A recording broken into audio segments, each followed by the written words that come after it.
Hi guys, how is everybody doing? Thank you guys so much for joining us. I'm Kaylee. This is Ashley. We're from the future. Yes, and we are from the future to tell you guys a little bit more about what our upcoming plans are for 2026. Woo! We hope you guys enjoyed the Iron Flame saga. It took forever, and we had such a great time with it. And we do have some news. We do. We have some big news. We have decided to take a little bit of a break from the Empyrean series. We will pick it up again once the fourth book is announced. So that's when we are kind of planning on doing the third and final book of the series that is out so far. I obviously understand that it's going to be a 5-book series. Or is it a 4-book series? It's a 5-book series. Yes. Sorry. I understand that it's a 5-book series. So when the fourth book is announced, that's when we are going to start our read through and review of Onyx Storm. So just to let everybody know that that is kind of our plan so far. And then as well as for February, we have decided to do a little bit of a horror month. So I think that'll be a lot of fun. There'll be some announcements going out, possibly on our email list. So if you guys have subscribed to there, you guys will get to know a little bit more information about that.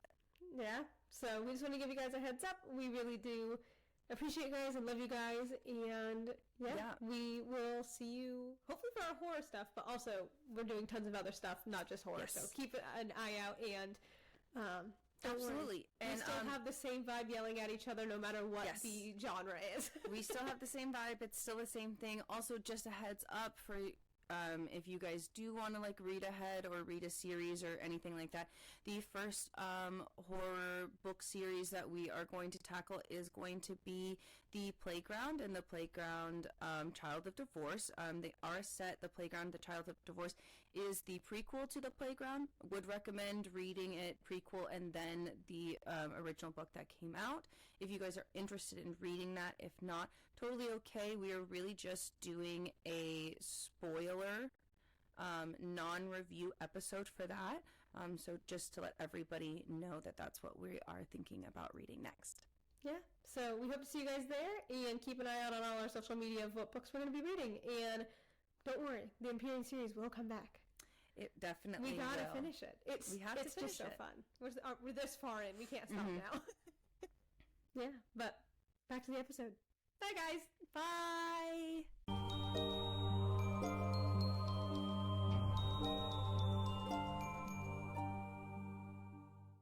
Welcome to Cackling in the Void. I'm Ashley. And I'm Kaylee. Let's see if the void echoes back today. So we're two best friends diving deeper into our review section of our entire book series of Fourth Wing and Iron Flame. So just to let everybody know, we are still going to do like a little bit of the same thing that we normally do. We're going to do a review, kind of just like our thoughts, ratings, and opinions about book 1 and book 2. So we're going to do Fourth Wing and Iron Flame, and then we're going to open up a section where we kind of do all three to see how it segues in and things like that. Thank you guys so much for joining us. We hope you guys enjoy our little review section. We're so excited. We've really come down into the void. We finished the second book. Yeah, it seems like it's been a while. It's been a while. It's been a long time, but that's okay. We've had a good time. And just also make sure you tune in on Wednesdays for our Stranger Things clips, because we're doing episodes, because on Wednesdays we're doing a 5-episode series that we're doing Stranger Things for 5 seasons. I don't know. There's talks that it might possibly be longer than 5 episodes, depending on whether or not we decide to pick up any extra Stranger Things media. Yeah. So just be aware. But for right now, it could just be 5. So yeah, we're very excited for it. We're very excited for that, and we're excited to see what comes from that, because it'll be fun. We're excited to talk about TV shows and branch into other media, and we're still going to be talking about books. We're going to talk about Onyx Storm, and I know we're really excited for like A Little Life and Poppy War, and we have a couple indie books that we're really excited to read, so keep an eye out for that as well. We're very, very excited. But with that, Kaylee, what did you think of Iron Flame now that we've reread it? I thought Iron Flame... Okay, overall rating, I think I said that I have a number in my head. I think I said, like, what, Fourth Wing was like a 6? You said 8. Yeah, I don't really remember giving it an 8. I would say that it was probably like a 7. Maybe we have to go back and rewatch our own podcast. Yeah, maybe we should probably do that. Maybe we should have a Goodreads and, like, log our shit. Yeah. What? That's insane. Shocking. Us being responsible, planned, organized. Wow. Ugh, that's insane. That's crazy. I would give Fourth Wing an 8. Just I enjoyed it. It was fun. Yeah. Out of enjoyment. Mm-hmm. Again, I know I've said it. It's not a masterpiece of a book, but it was really fun. I really enjoyed the series, so I did enjoy it, and I think that I'm still going to stand by it. I think that it's still the best out of the series. Yeah, so I agree with that. Which is crazy for me. Yeah, you're not a first book girly. I'm not a first book girly at all. I'm not normally. The first book is never my favorite. Yeah. No. It's okay. Out of the books we've read, no. No, excluding standalones, because obviously I was gonna say, I was like, honestly, like 5 Crowns' first book was really not bad. I thought it was pretty good. I did. I like that one, but I would, You know what book I thought was really good? What? In the Tall Trees. I was telling a friend about it the other day, and I was like, it's actually a really fun book. So if anybody, that's a little wreck, go read In the Tall Trees. But we're here to talk about Iron Flame. Yeah. I really liked it because I really thought that when we did our reread, I definitely got a lot more. Yeah. In terms of subtext, foreshadowing. For sure. Things like that. The motif of the Iron Flame. Mm-hmm. I felt like I caught it a lot more. Yeah. And then, the Wardstone is supposed to be on fire. It is. I was right. Ashley was correct. I was so happy. I read that and I was like, yes. I was like, are you sure? Okay. Yeah, absolutely. Yeah. The Wardstone is supposed to be on fire. I think that the foreshadowing, I am very excited to talk about this because the foreshadowing to Indarna being the 7th breed, it was so good. Came from even like in Fourth Wing. You'll see it. You don't fully see it in Fourth Wing. You see it in the beginning. You see it, yes, in the beginning of Iron Flame a lot more. But you see it a little bit in Fourth Wing because she and Darna herself says some things. That's true. She does. But then also it's like the foreshadowing is, you could argue that it was there. She was able to bond. Why was she able to bond as a black dragon? Yeah. And as so young, and so it's because she was so young, grade, so that's a big foreshadowing.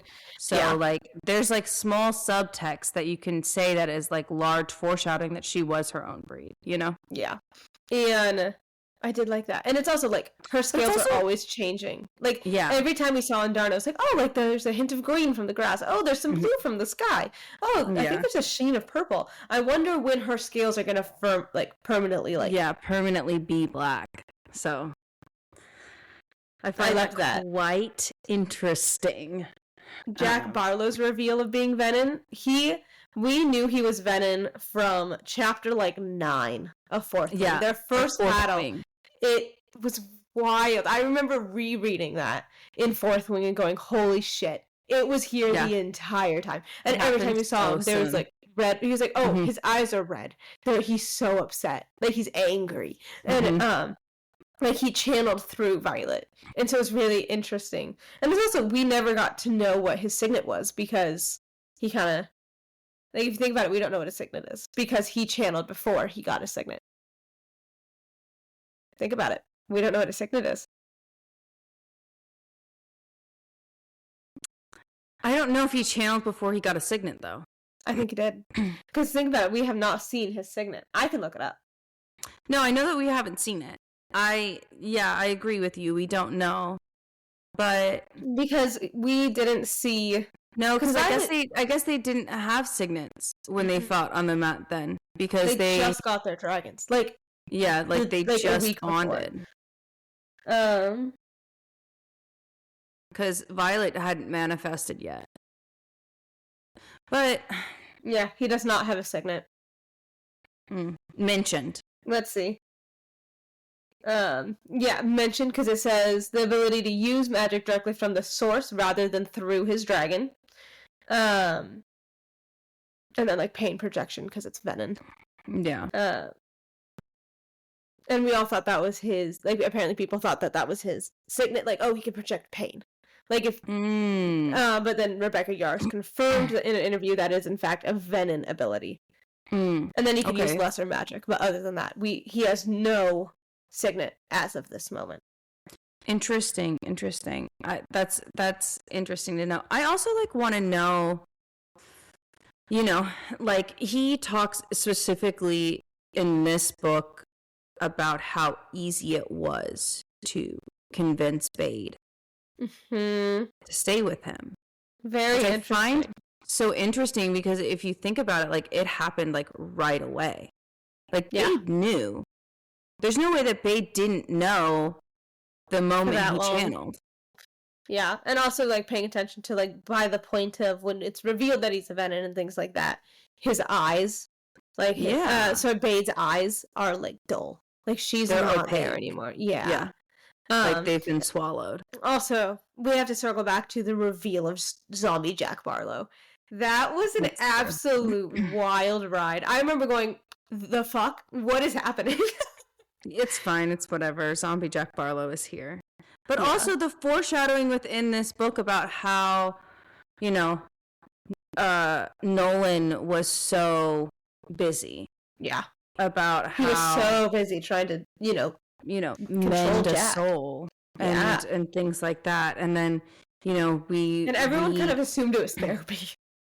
I feel like when he was saying that, like it was kind of like a therapeutic. Like then, because Violet openly says she's like, oh, like physically mend a soul. Like she's been trying to physically mend this, and I'm like, did you all think it was just therapy? He's a mender, not a therapist. I don't know if it was like a, you know, because like I feel like also a lot of people think of mending a soul as in like a more of an abstract thing. Yeah, that's true. Not really thinking that like the soul could be harnessed and actually mended, you know? Yeah. But I mean, I guess it's like the same theory of magic. Like when the Venom talk about magic comparatively when writers talk about magic, you can see that like the writers obviously are pulling are getting it from their dragons, and so their dragons are like, you know, everything to them, but like to the Venom it's the ground because that's where they, you know, pull channel from. Yeah. And it was just really interesting. All of like there's so much foreshadowing for a lot. Like there was foreshadowing even for Xaden turning, which I thought was interesting. Yep. There were a couple beginning excerpts, which people that are in our non-spoiler section, we do cover our beginning excerpts in the spoiler section because they have so many spoilers involved, so much, and we just don't want to let anything slip on accident when we talk about it. Yeah. But we know that we're not perfect all the time, and we're not. But we try really hard to. We try really hard. People that are here reading along, we want to respect non-spoilers because I hate getting spoilers. Even though I ask all of the questions to get a spoiler in quotes, I do not want the spoiler. But there were a couple beginning excerpts that lined up with a Xaden chapter that were like, oh, like you're gonna turn or something, like something specifically about Venom in a beginning excerpt, and it was so interesting. Like I remember the one in front. Why is that there? Why is that there? Hold on, let me find the one. There's a specific one that I remember vividly. I think it's in chapter like 50 something. It's in front of the sex scene. Oh, I think. Which was in chapter 50 something. I think it's 40 something. I don't know. They have sex multiple times. It's hard. It's hard to tell. Yeah. I mean, actually, to be quite honest, like here's the thing. Like this is really not a spice level. Like I would say is like maybe like a 2.5. Yeah. Like out of 5 spices. Out of 5 spices. Out of 5 spices. Like, it's really, like, I don't think, like, this is, like, and I know that technically this is considered, you know, smut or whatever the fuck people want to say, but it's I like, don't. there's, like, what, 4 or 5 chapters? Yeah. Like, out of 66. And it's guys, not like that. This is not a YA. No, it's not a YA. But it's not sure. like. It is an adult.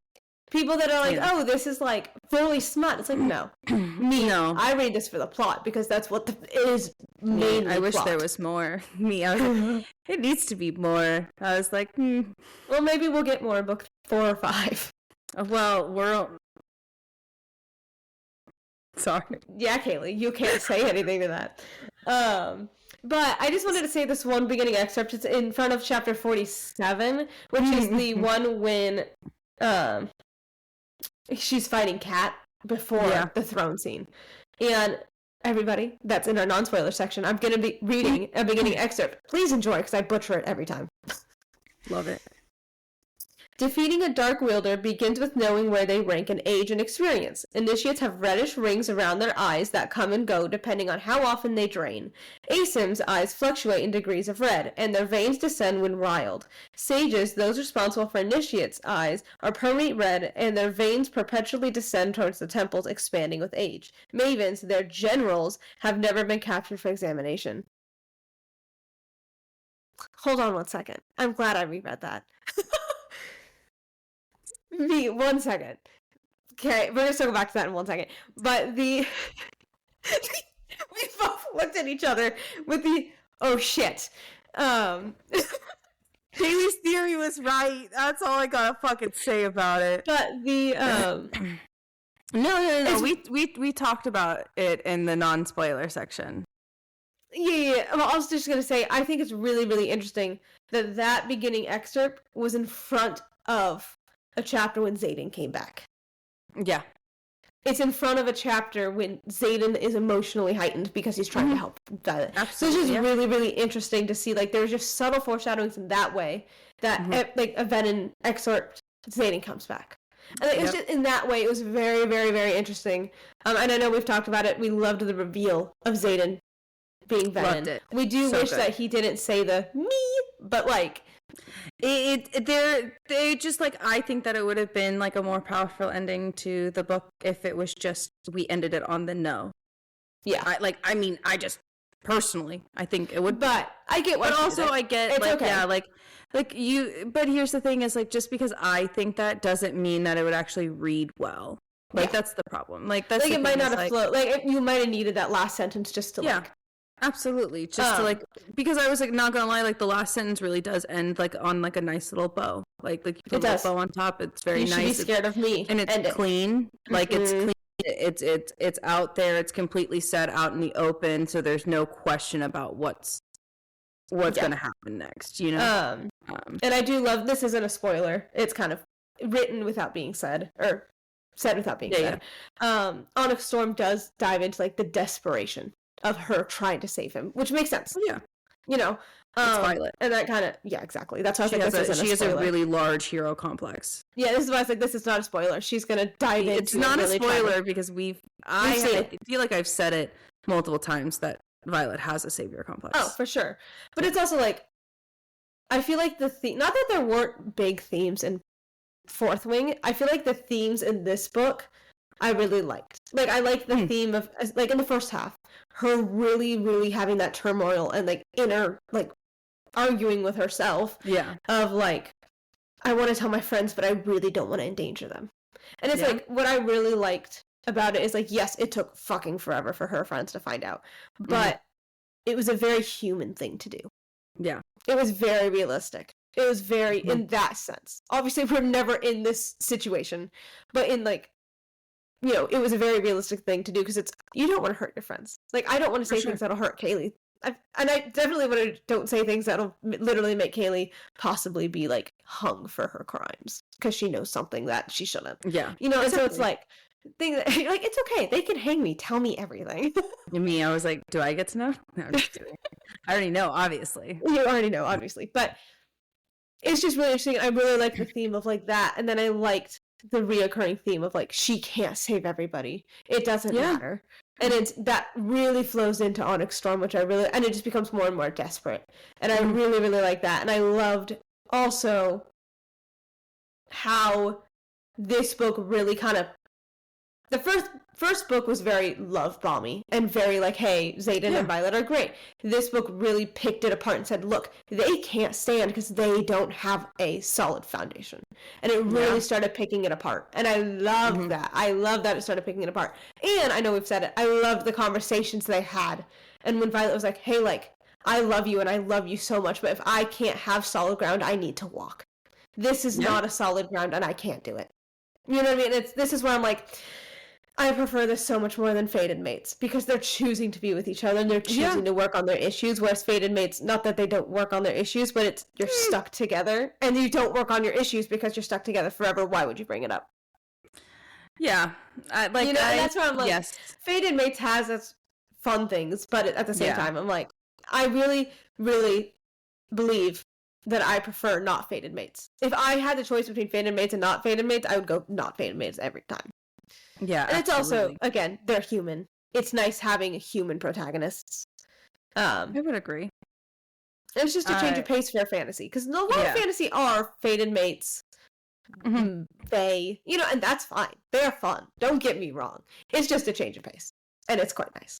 Yeah, I also just like the fact that we got to see,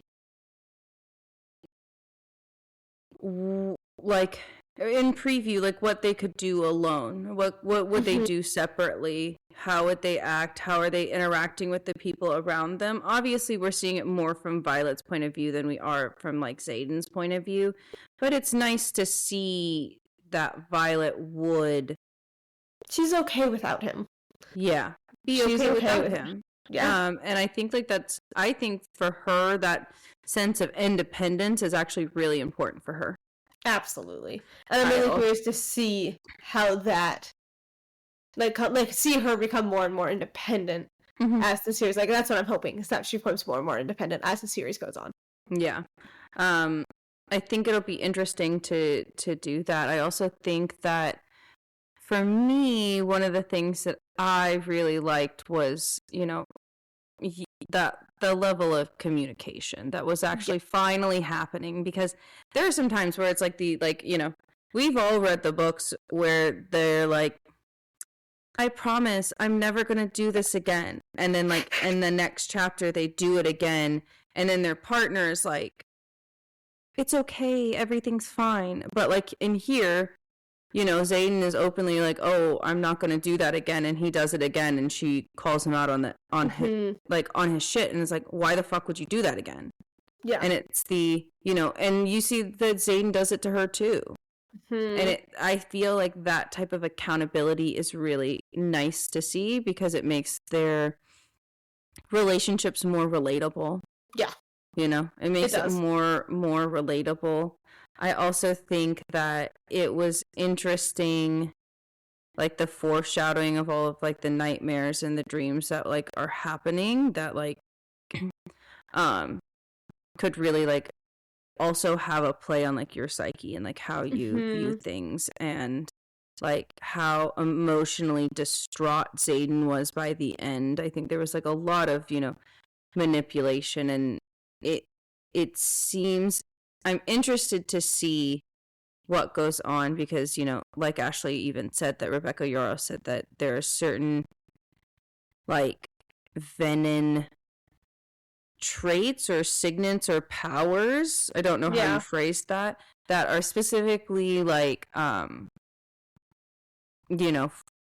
that are like specifically for the venom, or that only venom have. So I'm interested to see like what goes on next, to see like what Xaden gets, or like how if Jack Barlow like continues to grow, or if he's does, I don't know, whatever he does. I mean, at this point in time, he is captured. Yes. So like, but also like half of me is like, why did he stick around to get captured? That's odd, isn't it? Right? Like, why is he so okay being captured? Yeah, also, he's why really is not resisting it? Yeah. like also like, you know, it's like the idea of Xaden at the end of the book says like, oh, you'll feel safer under the full wards. Mm-hmm. So if people are already turning like under the wards, does that, I guess, I don't know if this is like I mean, this is just like Kaylee theory. Does that change the type or how fast venom will accelerate under pressure? Does that make sense? Yeah. Like, I don't know. If like, you like start off running with weights, like if you start running with weights and then you take the weights off, like when you get out of the wards, you know what I mean? Like, is it in the long run making them stronger? Yes, that's that's like, interesting. Is it like resistant training? Like, what is that? You know? Yeah. Like, how does that work? But also, we need to circle back to the generals have never been seen and studied, and well, they've never been captured. And Xaden killed one. In quotes. We don't know. We didn't see a body. Thank you. I was like, I didn't see a fucking body. I don't know about it. I don't know. But it's interesting. And I was like, oh no, I'm a general. So we got a So he is a maven. A maven, thank you. Yeah, which is the highest one. Mm-hmm. As far as we're aware. Yeah, as far as I mean, according to that list, you know, they have starters. They have aphids. I forgot what initiates. Initiates, sage, sage, mavens. So when he was like, oh, are you a sage? That's why he laughed, because he was insulted because a sage is less than a maven. And then remember, we were like, oh, I think the generals are both. We were wrong. I was wrong. Yeah, we were wrong. We were wrong. So he was like the highest dude there. That is known. Yes. Yeah, so that's interesting. Interesting to note that he fought someone higher than a sage. Interesting. I am really curious on why. Was one of the most like strongest forces in nature. What? So did you know that water is one of the strongest forces in nature? Yes, it is. Do you understand where I'm going with that? If the sage fell in the water and they draw from the ground. So do you see what I'm like trying to get at? Like, is that as in like, because water is such a strong force in nature, wouldn't that also be considered one of the strongest forces within magic? And then now that he can like submerge himself, like could he be surrounded in power because now he's like submerged in water because water is now surrounding him? That's a good note. Yeah, because it's also, we don't know, we just know they pull from the ground. We don't know anything about like the elements. Yeah, like if they pull from the elements. That's true.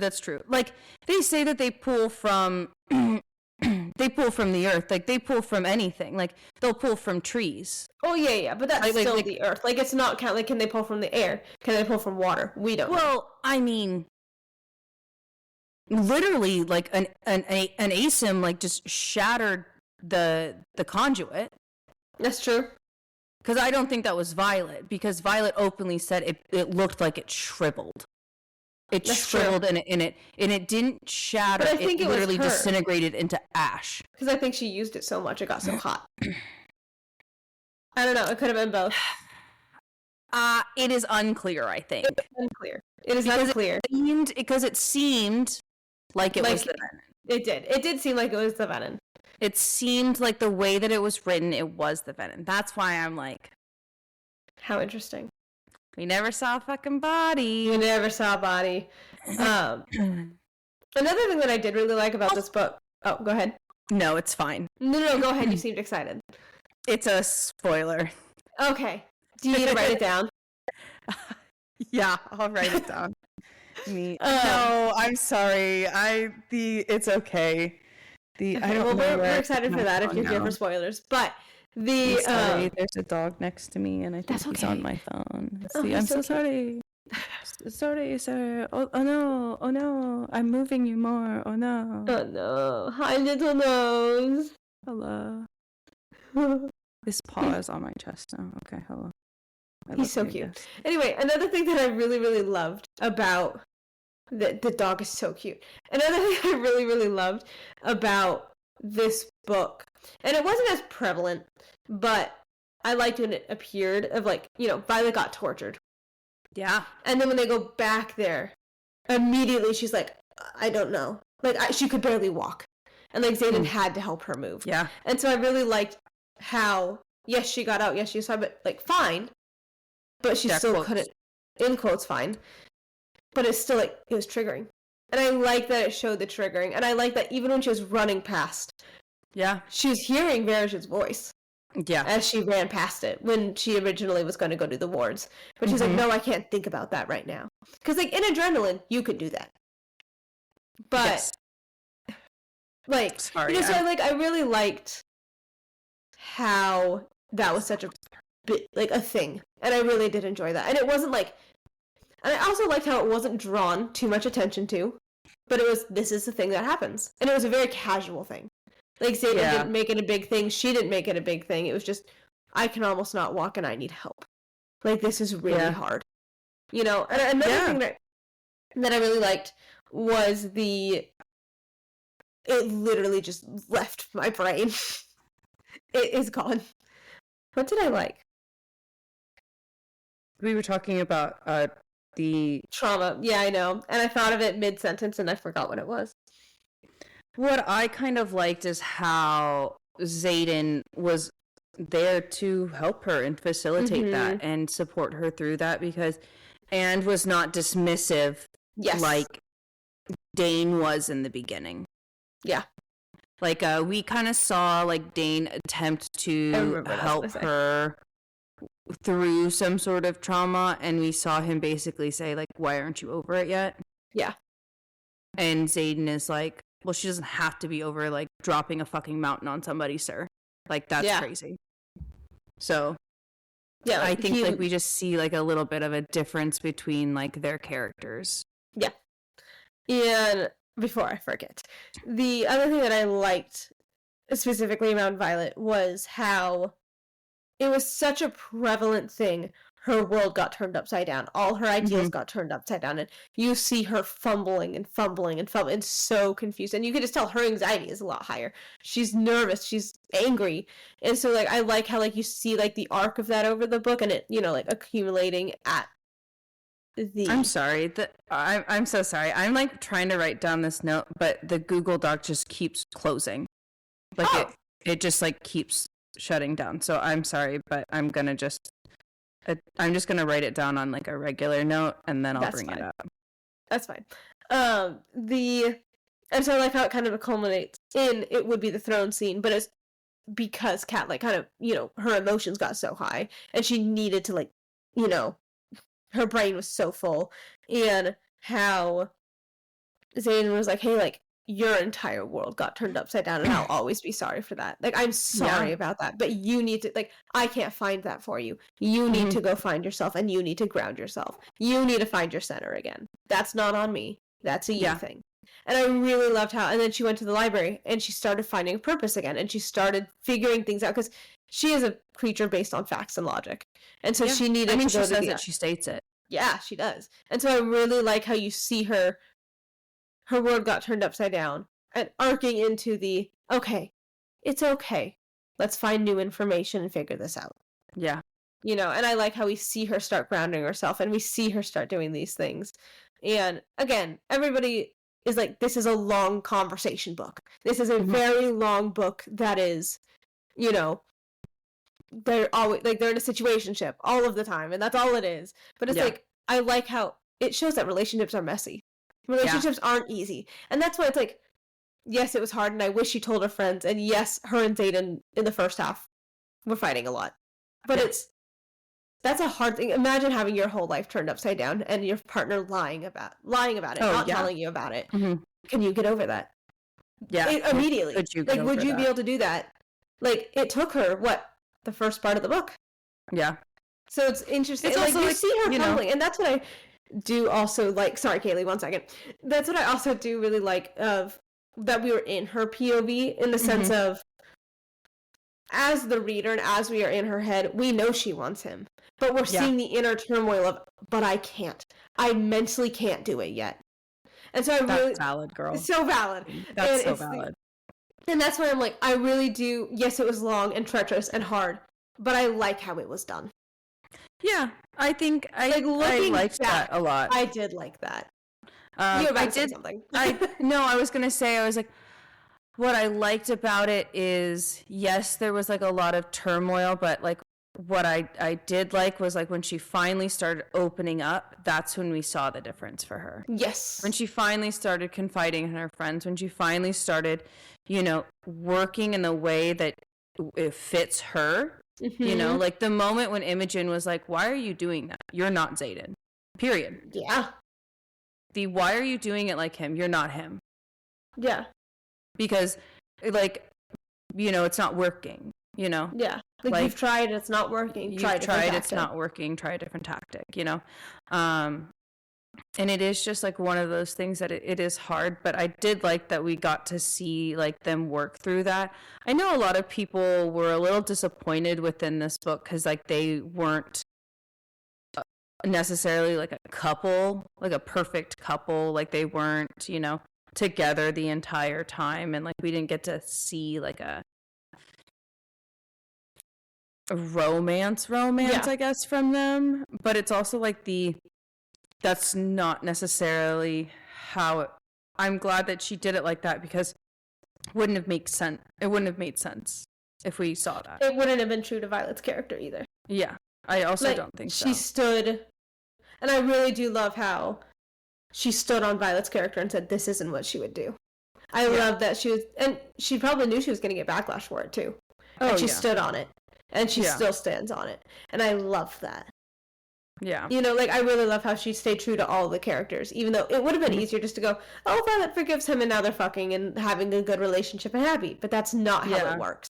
So I'm really, really happy the way that it was done. So yes, I'm very happy that she stood with the characters and like made them. Yeah. Because it's again like, we read books to escape our own fantasy, like our own world, and we want to like live in, you know what I mean? Like that's what people do. Like that's why we like media. We can express ourselves through media. That's a thing. Yeah, it's what happens. It's a type of escapism, and that's what we all use it for. Yeah, and I completely get why people would be like, oh, like I just wish they were together and happy. Like I get it. Mm-hmm. That's because it's easier. But again. I love that she showed it for their life. Exactly. And that's why I'm really glad that it is more realistic. Yeah. It is more realistic. And I think that's what grounds this book so much more than a lot of books. And why, like, yes, it's hard and like to get through in the thing, but looking back. Yeah. You know what I mean? And it's fun. And it's also like the space and the distance between, like, you were correct throughout the book. They didn't have time to have a full conversation. Even though I think that they could have facilitated more of a conversation through the bond. Yeah, I agree with that. They could have done it, but I get why they didn't. I get why I have 24 hours. Why would I start this? And not be able to finish it, and we didn't have a good time. Like, I get it. And so I'm happy they finally had the conversation. And it makes sense. And then we just, like, ruined our time together because Yeah, I get it. But this is why I like this, because it really picked apart saying, look, they're not perfect, you guys. Like, they don't have a solid ground, and now they're slowly working on it. Like, at the end of the book is when it's okay, we're getting a little bit somewhere. You know what I mean? Like, they're starting to... So that's why I'm excited to see it go into Onyx Storm. I know we've read it, but I am excited to see how their relationship is in Onyx Storm. And it also really is interesting if you paid attention, and I know we mentioned it every single time, how many times Violet openly says, I don't care if this is toxic. People saying to her, this is toxic. Are you sure this is healthy? Calling it out. She calls it out so often, and I love it. And she's called it out in real life. She's like, well, what makes him different than Dane? Besides that, he's hot. Like, hot. Immediately, I was like, because he's a little hotter, and his dick seems bigger. I'm not gonna lie, like, clear, like, me, I'm so sorry, as an aloe plant, I understand the idea of sacrificing some things for that, because it's just like it's easy, it's convenient, it's right there, you know. You can overlook that they have a shitty personality and I can't hold a conversation if their dick's moderately okay. I'm sorry. I feel like that's a lot of people. Like, that's valid. It's not just me, but it's also like it's how often do people engage in that now? You know, like in and of itself as a society, that's like, people's own thing. But it's also like I also understand this may not be healthy, but I'm staying in it because I don't want to be alone. Yeah. And like for a really long time, like I felt that from Violet a lot, where it was she was like, oh, like even in the first book, like they're describing how like her squad is like dating and like they're dating each other and she's just like alone. Which is so funny. Like a little callback to Rhea and Sawyer. Oh my gosh. And then Rhea and Riddick. And I was like, God. First of all, love that shit for you guys. Good for you guys. Good job. We're waiting for the Sawyer and Riddick one now, though. No, Yesenia's in the picture. Oh, I don't think... no, we can never... If he did that, I don't think it's going to happen because of Yesenia. But also, not that it's not, like, not that, like, that's a bad thing. We love Yesenia. Also, we do need a... Sawyer and Yesenia bring me all of the joys. So much joy. How they're sitting by the fire. Happy. And how Yesenia is immediately like, he's in the infirmary. What happened? I'm like, oh. Yeah. Like the amount of concern and like And him learning a whole language? Stop. Want to do that. Yeah. Like, not gonna lie, I feel like you have to really like somebody to learn an entirely new language. Yeah. Like you really have to like somebody to learn an entirely new language. Like I think that is I think that's amazing. I think that that's a lot, and I think that says a lot about like people's characters, like when they do that and stuff like that. Yeah. And so that's fun, and I know we've also brought attention to it. Lilith and Asher's relationship, like slowly being brought up a little bit more. Yeah, was really fun. It's really nice. The bullshit, my love of my life was described. Breaks my heart. Breaks my heart. And but also, like, as a child, like, I understand where Violet's coming from. Oh, absolutely. Because, she did hate on her. Yeah, but it's also, like, the idea of, the sibling comparison of, well, I'm not like my sister, My brother had a signet that, could heal the world. Yeah. Where I have a signet that can destroy the world, and my sister has, a signet that can is powerful and that can shield the world from everything, and she could protect us, and and like that's, and you can tell that Mira and her mother's relationship is very different. Yeah, like that Mira has more of a relationship with her mom because her mom does respect her more, considers her like more of an equal match, if you would say. And it's really interesting, like how that happened, and it's not. I guess what I'm trying to say is that I understand where Violet is coming from because of how much she, like her mom did push her multiple times about like, no, you're not good enough, basically. Yeah. You don't know enough. You're not strong enough. And that was like something that was so prevalent. And even though it wasn't coming from her mom, it was coming from like the bias of everybody else around her because of who her mom was, because they knew her since she was a baby, basically. Yeah. And like I feel like going through a school system that is so biased in terms of like, oh well, we like, we know what, like we've known what was going on since you were a child because you were literally raised here. Like, openly raised at Besgaiath. So like knowing all of the teachers for like a long amount of time, like even Nolan was like, oh, why are you here? Yeah. Even as a scribe, I would have to mend you. And like so everybody was shocked. Yeah. And so like dealing with that bias and then like, trying to prove that she is strong which is another reason why I do think that like she does have lightning as her signet to prove that she is strong. That is, I think that that's her hubris. Oh, for sure. And it's just like when like there are also certain traits about Xaden that you can kind of like point out and be like, hey, that's not a good trait, and that is clearly a character flaw that he should work on. And he like has openly been like working on like throughout the book, but like, you know, you kind of see, especially like within his POV chapters, about like why his signet is shadows, because he, you know, like, you know, there's that line of like, you know, I wrap myself in the warmth of my shadows. Yeah. About like the idea of not being seen, the idea of being like truly alone, the idea of truly just not participating within the world. Yeah. There's a reason he has shadows for. Yeah. Like it's the idea of separation. That's what he longed for, was separation. Yeah. You know. I did pull up the conversation with her mother. I finally found it. Okay. I was like, that's curious. Yeah. Go for it. Oh, it's just really interesting, like how even here we see Violet. Hey, like you can't let their children die. Like this isn't fair. And like how her mom does keep saying, like, when you're a mother, talk to me when you're willing to sacrifice for your child. Because she's like, you knew this entire time. Yeah. And I do love, this is why I wanted to pull it up, because there's this one.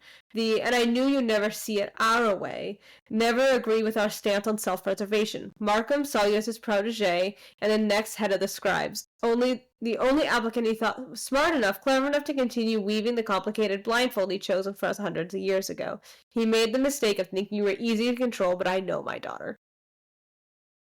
Yeah. And it's just really interesting that she knew, kind of foresaw what would happen. Yeah.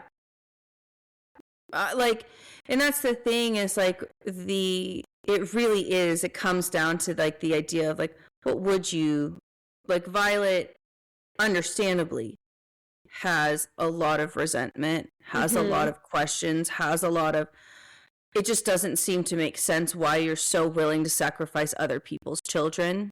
Yeah. And you were also supposedly willing to sacrifice one of your own, so yeah, what is it? Yeah, because she even does say, like, I've already lost one child to keep our borders safe. I wasn't willing to lose another. And then she does say, like, why do you think I forced you into the Rider's Quadrant? Because you think less of scribes. No, bullshit. My love of my life was a scribe. Yeah. It's just one really of those things where it's like I think what happened with Brennan obviously was not their plan or their intent, and I think that she realized that she like left a hole, and then she was like, I can't do anything. Yeah. I want to see a conversation with Kaori and see what happened that day, because Kaori was there. Kaori knows, and I'm like, can we go have a conversation with him, please? Because we have not seen him for the second half of this book, and I would like to know. Yeah, because Kaori didn't go with them. No. And I do want to really quickly, Varish was a fun antagonist. Yeah, for sure. Varish was a really good character throughout the thing.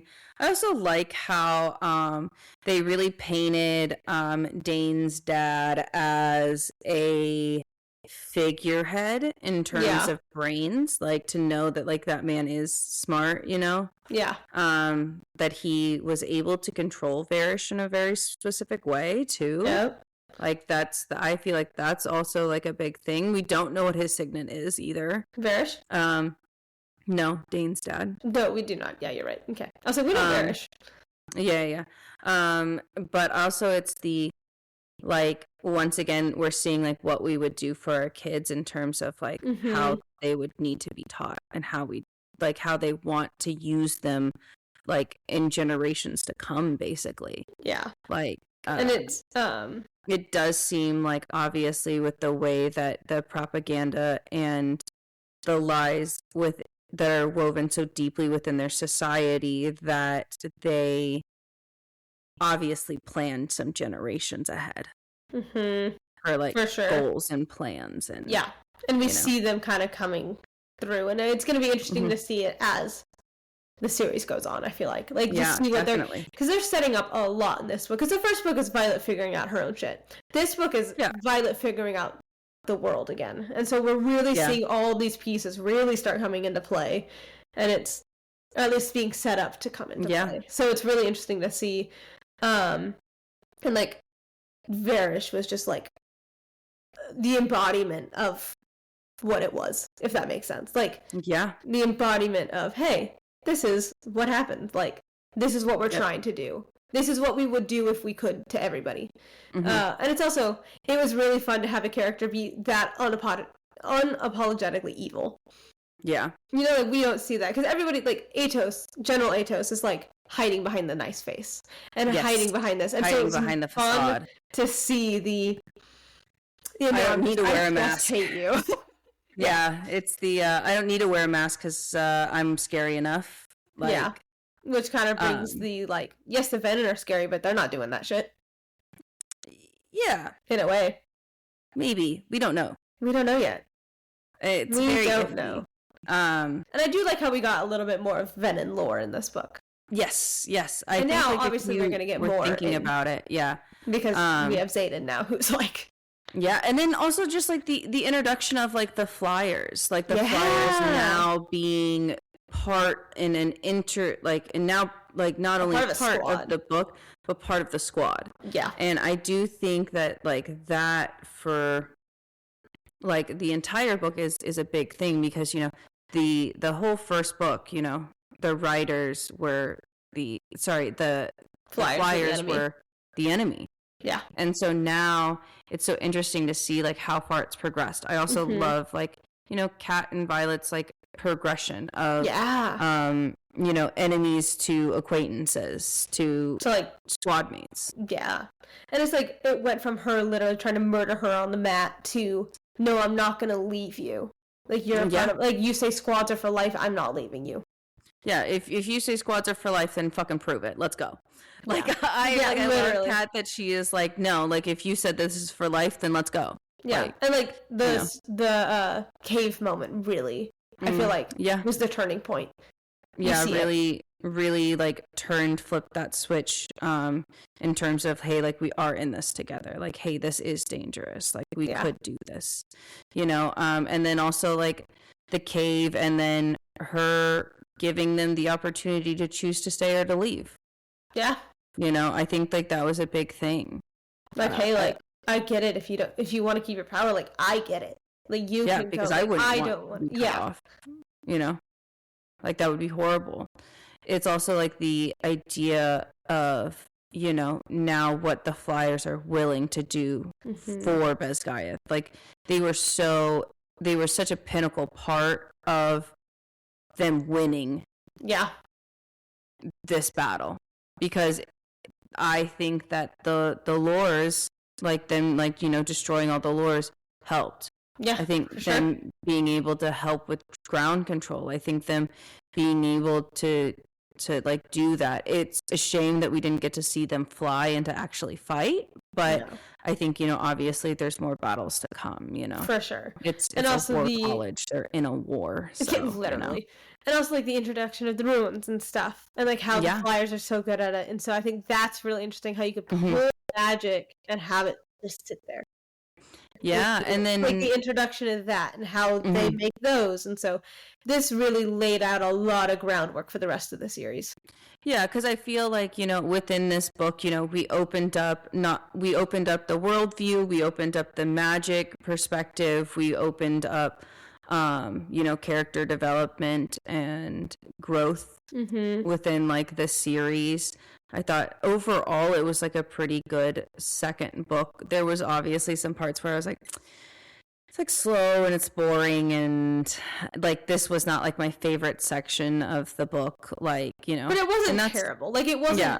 That's what I also like. It's like it wasn't horrible. It wasn't so bad. But it wasn't to the point where I was like, good God, I can't hit play. I don't want to listen to this. Like it was like.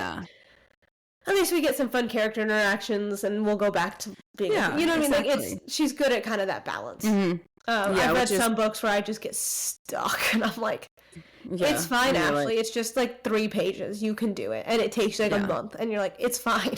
Yeah, like that meme of like 2 hours, 8 months, 3 days. Yeah, literally. Literally. To like finish books, and like, you know, I get that it is one of those things where I'm glad that she did keep us so engaged the entire time. You know, I give this book a 7 out of 10. So 1 knock below Fourth Wing. Yeah. You? I'd agree. Maybe like a little half point lower. 6.5? It's not that I didn't like it. It's just that I know for a fact that it wasn't my favorite out of the 3 books so far. Yeah. You know.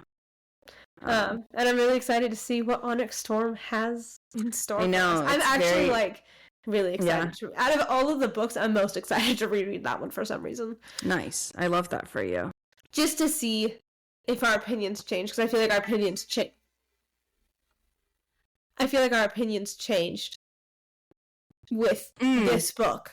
So I do think that's a main reason why I'm excited, because I do feel like our opinions changed on the book after seeing all of the foreshadowing and how much she actually laid out. I don't know about that. Really? Yeah, I'm gonna be honest. I like it. I don't know. It made it more fun. It made it more fun. I'm not gonna lie. It made the reread like worth rereading. Yeah. But I don't know if my opinion has actually really changed on the book. Does that make sense? That makes sense. Okay. Yeah. So that's why I'm like, I don't know. I gave it the same score I did the first time, but. Yes, I think I gave it the same score that I did the first time. So I guess you're right. I guess our opinions didn't really change. So it's like I had more fun didn't really change, but I had more fun with the reread.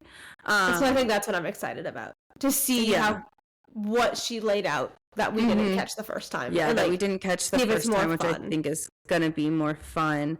I also just think that, you know, these 2 books, they are fun. It's a good series. It's a fun series.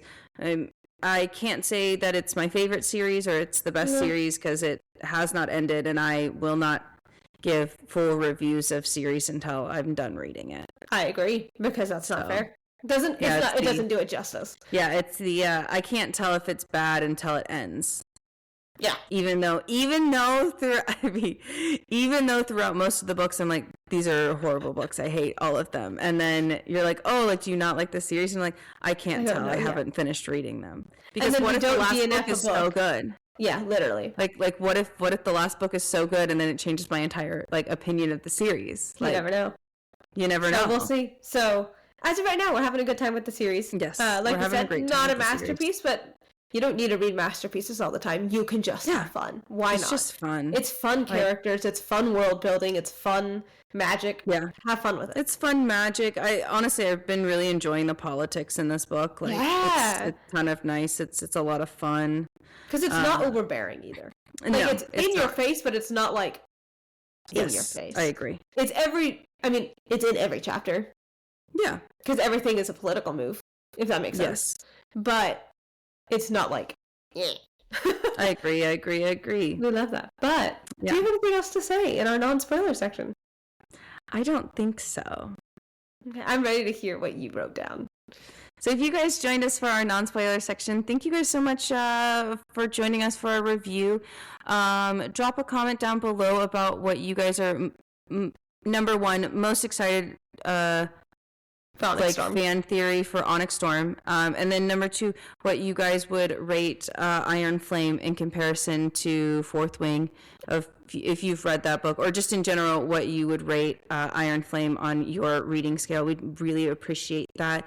Make sure to like, comment, subscribe to our email list. We have polls and behind the scenes and fun little things for you guys over there, as well as don't forget about Wednesdays. Now we are starting our new Stranger Things kind of mini series, so join us again for our Wednesday podcast as well.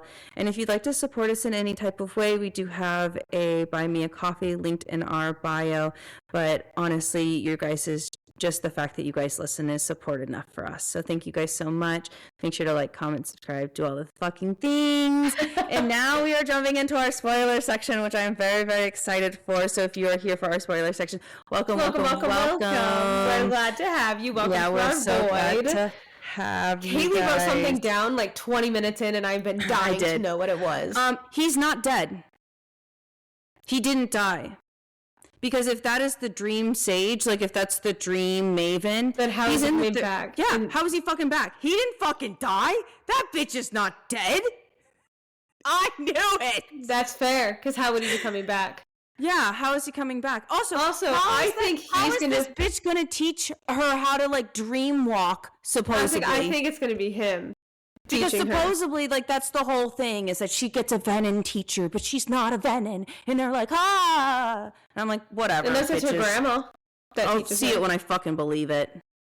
That's the thing. It's like, you know, everybody's like, she's gonna get a Venom teacher, I know it. And I'm like, is she, though? Because we have the entire Temple of Dune fucking backing her, and this random-ass old lady. Yeah, we need to know more about the grandma. I personally think the grandma's going to take Mira. Yeah. I think, because Mira went to her this book. Yeah. Mira in the last book, Mira leaves at the end of Onyx to do that.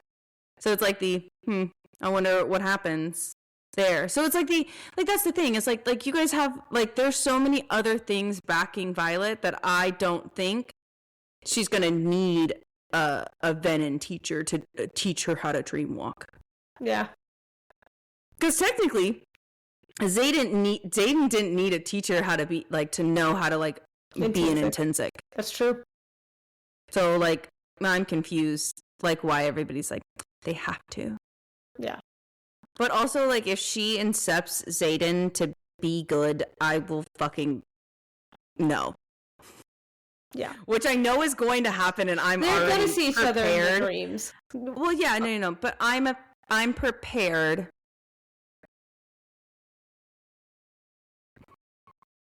Kaylee's sad and doesn't want to say it. I'm prepared for the sequence in the 4th book of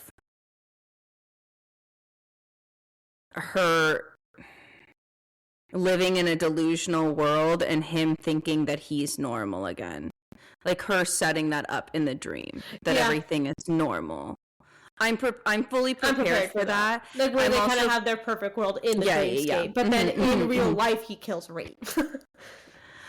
See, and now I'm like, he does say at the end of this book that, what is that fucking line? Pull up the quote, Ashley. End of the book? Yeah.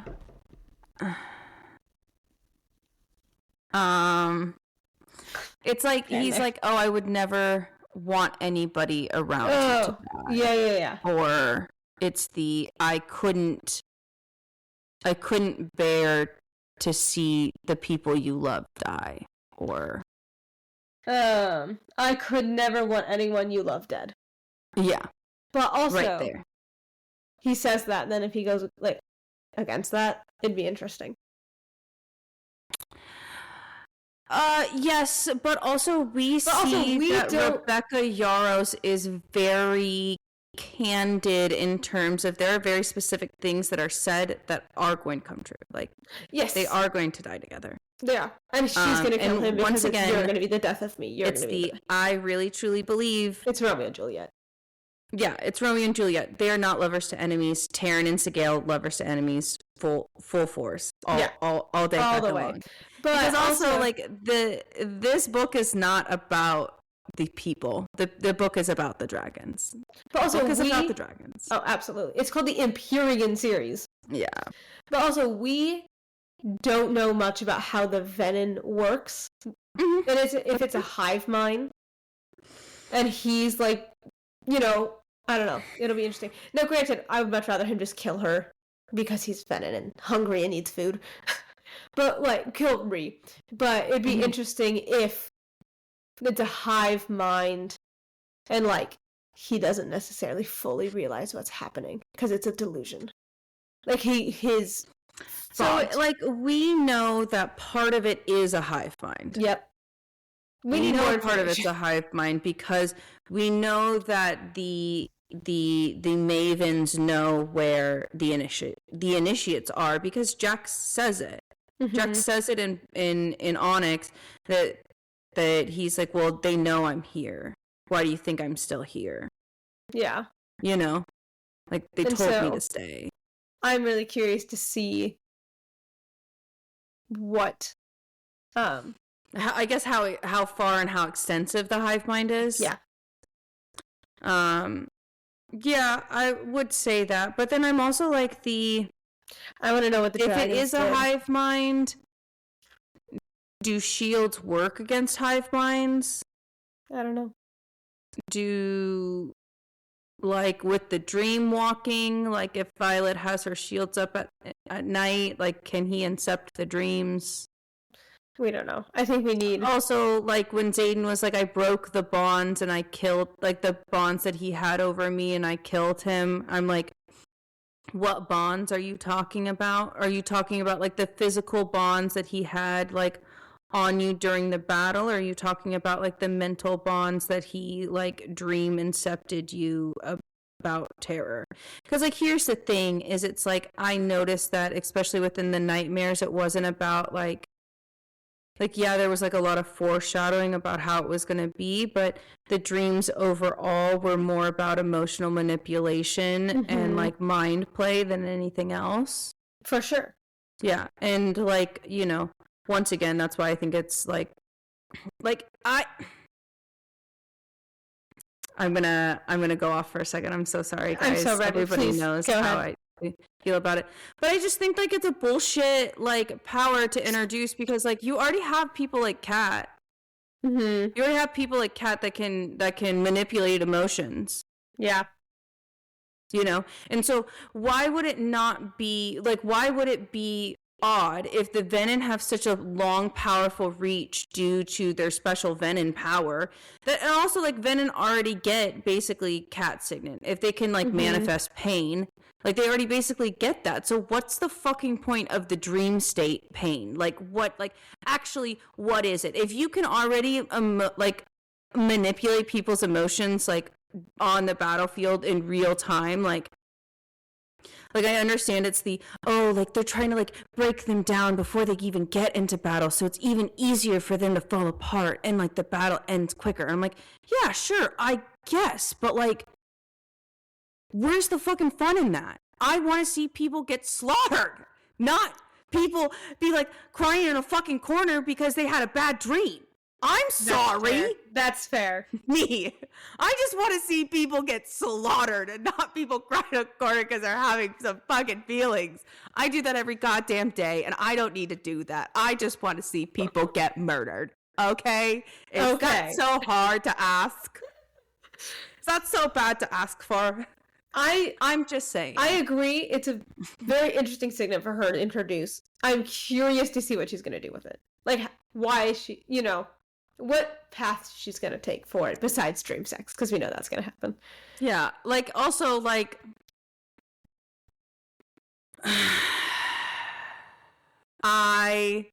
listen, I know a lot of people are very excited for it.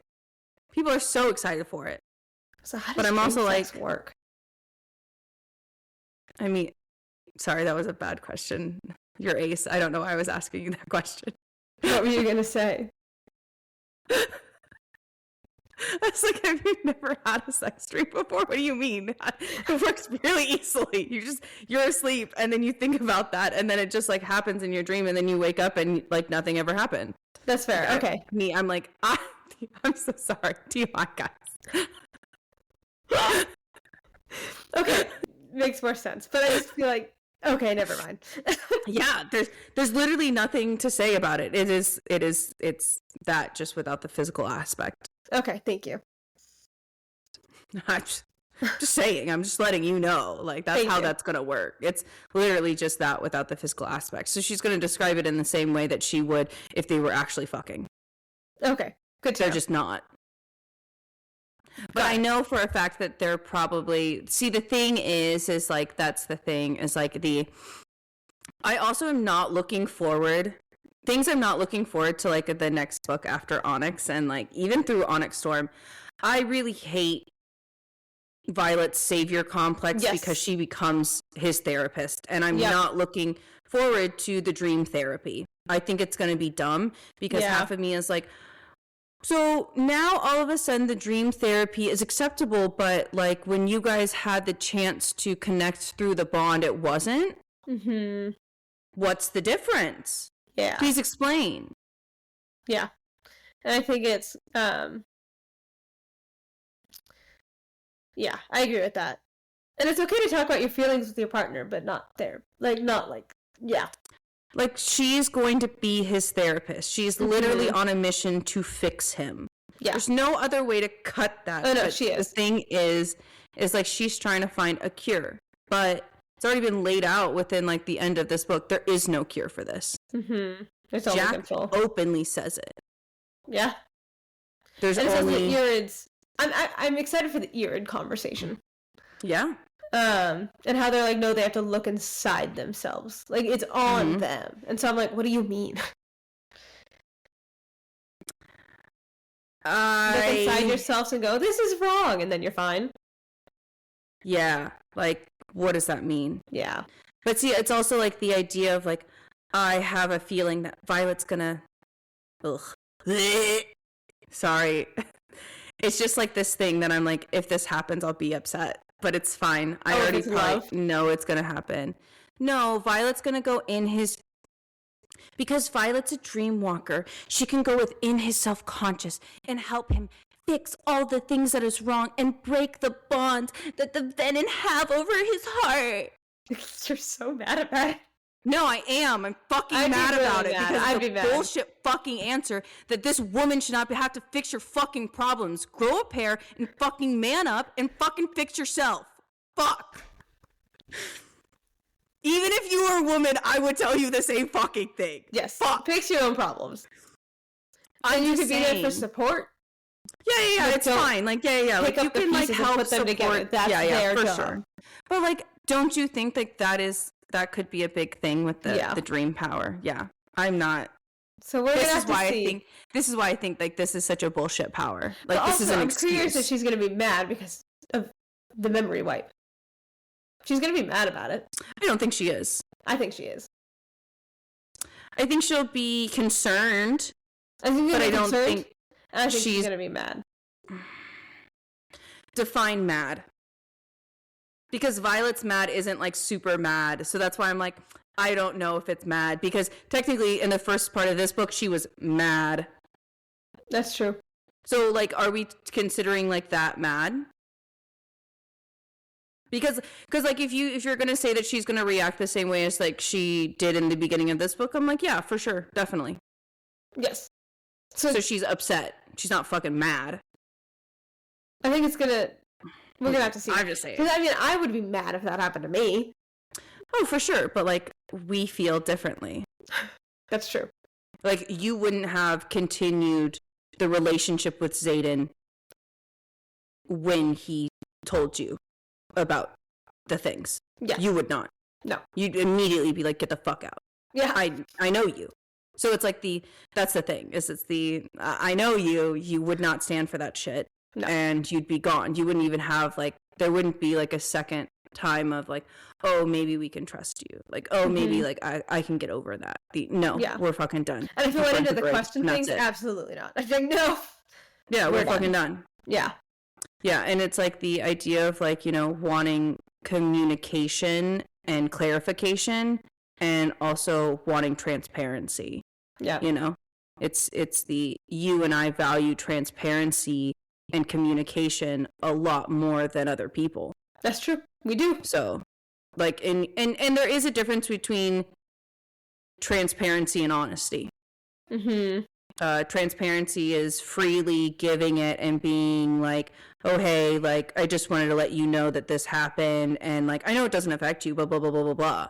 Like, that's transparency. Honesty is hey, this happened and I just wanted to be honest about it, but I've been sitting on it for a bit, you know, like that, like there's like, yeah, honesty can come right away, but like I truly believe that there's a difference between honesty and transparency. Yeah. And it's I don't like both. Sitting. Yeah, absolutely. Yeah. And it's the like I value both, but I value transparency more than honesty sometimes. For sure. And it's the and it's just I have a hard time, like if something happens, I have a hard time just sitting it with myself. I'm like, I need to tell somebody so it's like out of my head. Like I need to, and so like, and I want people to do that with me. Exactly. Like you said, like I just, hey, like this happened. I just want to let you know. I'm like, great, thanks. I really appreciate it. It doesn't affect you, but like, thank you for letting me know. You know? Yeah. And that's the thing is like, they don't do that. And so that's why like, I just am like, oh, well, what do you mean? Yeah. And like obviously he has to keep some secrets and I'd be like, I'm so sorry. I could not do that. Yeah, absolutely. But I also think like it is another thing for me that I'm like, Violet hasn't actually been mad at him.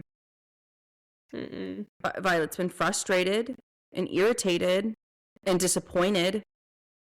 But at no point in time did I think that she was mad enough to walk away. Because she was mad at Dane. Yeah. She walked.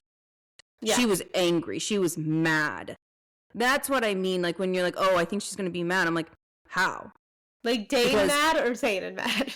Because like that's the thing is it's the we watched her be mad at Dane to the point where she can barely fucking look at him. And like yelling, didn't care. Yeah, like yelling. Away. Yeah, like there was no sign of a conversation. It was, I am mad. Yeah.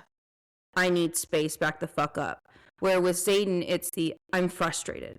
I'm confused. Yeah. I am like so willing to like work and try on like and communicate and like ask all the questions that I'm supposed to be asking. Yeah. You know? And so it's the, I don't know. We're gonna have to see. I think it depends on what happened in those 12 hours. As she starts figuring it out, it will depend on how mad she gets. I am excited to see a little bit more, like when we read through Onyx Storm. I'm excited to see more about the Irids and like more of like the runes. I think that's something that I want to pick up on a little bit more. For sure. And I also really, I know there's the theory of Imogen wiping Violet's memory throughout the book. And I'm like, I don't believe she did, but I want to see where people are picking that up. And I'm curious to see if there's any like, oh, how odd. Like there was an odd time skip and I didn't get it. I'm curious. I don't think Imogen did it.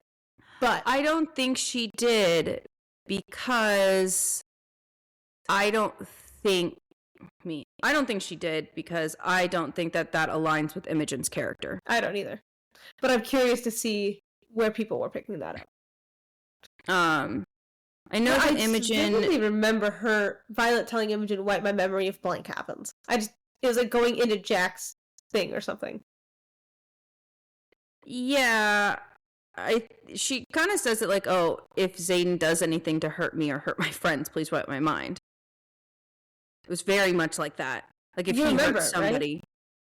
I don't really remember it, but I'm like, if that did happen, that's the only like feasible thing that I could think that she'd want to happen, which once again goes back to the idea that she fucking lied to Riddick.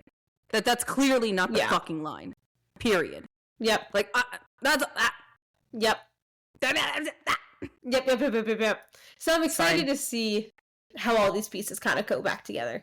Yeah. Because it's not that I've forgotten the book, but I feel like there's some pieces where I'm like, yeah, I feel like there's probably a lot more like subtext and like detail oriented things that like we didn't get in like our first read. But honestly, rereading like Iron Flame and Fourth Wing, I have been enjoying the series. I do think that like so far the series is really good. I like the foreshadowing in it all. I like that you can really tell that she's like a dedicated writer and has her books like, you know, written planned and figured out. I do love how she's openly admitted, she's like, yeah, like I wrote Fourth Wing and I had all books, like all like the story bone parts and like the big things planned out for all 5 books. I know how this book series is going to end. I know like all the little, and she's like, all the interactions I don't, because that's just like sometimes a character's just like, oh, you're here now. Okay. Yeah. But it's the like, she knew Jack was going to be a venom. It was in book 1. Like she had all of the little like pieces like that planned out for all the books. Yeah. So it's the, you know, I'm excited to see where it goes, but yeah, that was the only part of the spoiler section that I had to mention that clearly he doesn't die. Clearly Zane didn't kill him because he obviously came back. Yeah. So that's an interesting point. So, you know. Yeah. And I feel like we kind of covered all of the other spoiler things within that spoiler. Yeah. Yeah, basically, yeah. We did. Oh, and obviously we're excited to see Lilith and Asher's correspondence. Yeah, I'm so excited to see their thing. It's also like, also, I'm excited to see the 3rd book because that's when we really get to see did they do the right thing as parents? Yeah. And then it's what would you do? Yeah. So I'm also excited for the scene when they're at that one island and the person's like, oh, Dane, you look great. And Mira just starts busting up laughing because she's talking to Xaden and not Dane. And she thinks that Xaden is Dane. Yeah, the grandma does it like, oh my gosh, like you're exactly the way that I thought you it's that is not and Mira's like openly like I love it. Yeah, I was like so ready for it. I would too. Like if that happened, I would laugh so fucking. Even if it was my friend, I would fucking piss myself. I would die so hard. There's no way I could say that. But no, I would laugh so hard. Excited, like as much as it was a never-ending camping trip. I'm excited to read more into the island as they get there. Because now we know what's happening and we're not in, like, when you first read a book, you're taking in so much information. You're not going to pick up on all the subtleties that you do on a reread. You could, we're pretty good at picking up foreshadowing and, like, we knew Brendan was going to come back. By, we knew Liam was going to die. We knew like we were able to pick up on stuff like that. Yeah. We knew Xaden was going to turn. Yeah, I knew Xaden was going to turn. That was a little harder to predict, but we knew it was going to happen. Yeah, it was like we knew like something really bad was going to happen at the end. I will admit, one that I did not get until I reread picked up on. I really was not prepared for Zombie Jack Barlow. No, I was really unprepared for Zombie Jack Barlow. No, that was one of the things where I was like, I will admit, I did not predict that the first read through. I did not predict that Zombie Jack Barlow was going to happen. So props to you. Yeah, props to you. Good job. But then it's also the reread. It wasn't like oh my god, but it was. It was foreshadowing for it. So there wasn't like a crazy amount of foreshadowing, but there was like subtlety enough to be like, oh, okay. So if you really, really paid attention, you would have. And so that's what I'm excited for. Is just because we've already read Onyx, we're not taking in so this island does this, and this island is this, and this is that, and oh my god, it's his mom, and instead of all that, we know all that's going to happen, and so it's also it's so interesting how the islands parallel the 7 deadly sins. I agree. I just wanted to throw it out there. I agree. I know that's really for next book. Sorry, guys. I just we're preparing. Yeah. I'm really excited to okay, they're at this island, and now we're going to really pick apart the subtleties we're noticing. Like, why is that person doing this specifically? And the subtleties to do that. So I'm excited for that. But me too. Don't know how many. But I think that's it. So we really enjoyed. If you can't tell, we still are screaming about it for 2 hours, and we finished the book. So sounds about right. Sounds worth it. It was worth it. But we hope you guys had a great time. We're going to be diving into Onyx Storm, so get ready for that. We're going to figure out what chapter groups we're going to be doing. So keep an eye out for that on Instagram and stuff like that. So. Yes. Thank you guys so much for coming. Make sure to subscribe, follow. And don't forget that we do have our Stranger Things little segment on Wednesdays. It's about 5-ish weeks. Might be a little longer depending on what we decide to throw in there as well. So keep an eye out for that. Our first TV show like deep dive and like into Void. So we're excited for that. Keep an eye out for that. We love that show. It's just a fun one to talk about. And as you're finishing the show, because it's going to be premiering, I know it's already out, but it premiered on the 31st. So as you finish the show, you can just segue right into us screaming about it. So get ready for that. Yes, we're very, very excited.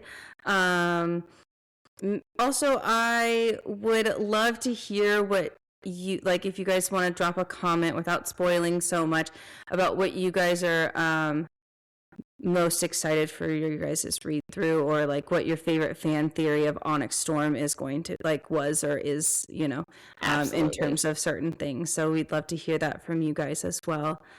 Make sure to like, follow, subscribe, comment. Don't forget to subscribe to our email list as well. We have some behind the scenes polls, fun things, activities to do over there. And if you'd like to support us in any other way, we do have a buy me a coffee link in our bio, so any type of support is greatly appreciated.